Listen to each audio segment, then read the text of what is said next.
La conquête de 1759 inaugure une période de flottement au niveau constitutionnel. Quiconque était à la petite école sait qu'il y a eu une succession de constitutions. D'abord, le contrôle militaire de 1759 à 1763, puis la proclamation royale jusqu'en 1774, l'acte de Québec jusqu'à l'acte constitutionnel de 1791. À partir de 1760, on tombe sous un régime britannique. Donc, c'est-à-dire que la Nouvelle-France va disparaître.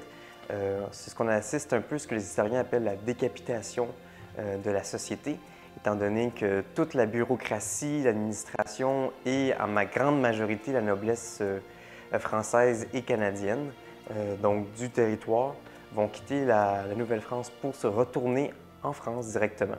Et puis pendant 3 années, donc de 1760 à 1763, il va y avoir un régime militaire qui va opérer ici même au Canada, donc dans la vallée du Saint-Laurent, qui est dirigée par les Britanniques, qui va durer 3 ans, étant donné que la guerre de 7 ans n'est pas terminée en Europe. Elle avait pris fin ici en territoire nord-américain, mais ce qui n'était pas le cas en Europe. Et elle va prendre fin seulement au traité de Paris de 1763, le traité dans lequel la France va céder l'entièreté de ce territoire nord-américain à la Grande-Bretagne. Et tout ce qu'elle va garder comme colonie au nord, c'est les îles Saint-Pierre-et-Miquelon, qui sont situées juste au sud de Terre-Neuve, et aussi un droit de pêche sur la côte est de Terre-Neuve, ce qu'on appelait communément le French Shore, parce qu'il y avait le droit de venir pêcher et de faire sécher la morue.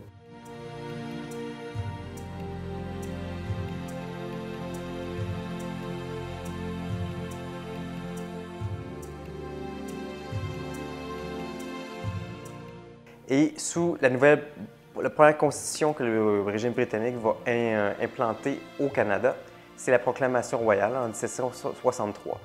Donc, ce qui arrive maintenant, c'est que la religion catholique n'est plus permise au sein de la population. Également non plus le régime seigneurial, l'objectif ne plus permettre au régime seigneurial de continuer, donc de perdurer. Ce qu'on veut, c'est empêcher un évêque de se renouveler. La Grande-Bretagne, qui se retrouve détentrice maintenant d'une colonie un peu embarrassante au nord de l'Amérique, doit décider du statut constitutionnel de cette population-là. Or, l'enjeu principal réside dans le fait que les Britanniques y sont encore très peu nombreux. Encore au moment de la constitutionnelle, la communauté britannique atteint à peine 70 000 personnes contre plus de 300 000 Canadiens français. Que faire dans un tel contexte? Accorder des droits démocratiques à cette majorité française? Dangereux. Par conséquent, il y a un flottement au niveau constitutionnel qui consiste, pour l'essentiel, à confier beaucoup de pouvoir à une personne, le gouverneur du Bas-Canada. En fait, cette personne-là va se voir octroyer des pouvoirs étendus qui vont lui permettre de jouer une politique de conciliation avec les Canadiens français. Tantôt, un bon gouverneur comme Murray va accorder le droit aux francophones d'exercer le droit juridique dans la coutume de Paris. Un mauvais gouverneur, comme par exemple ma foi, Haldimand, va leur imposer un certain nombre de choses, ou la milice, par exemple, pour combattre les rebelles américains.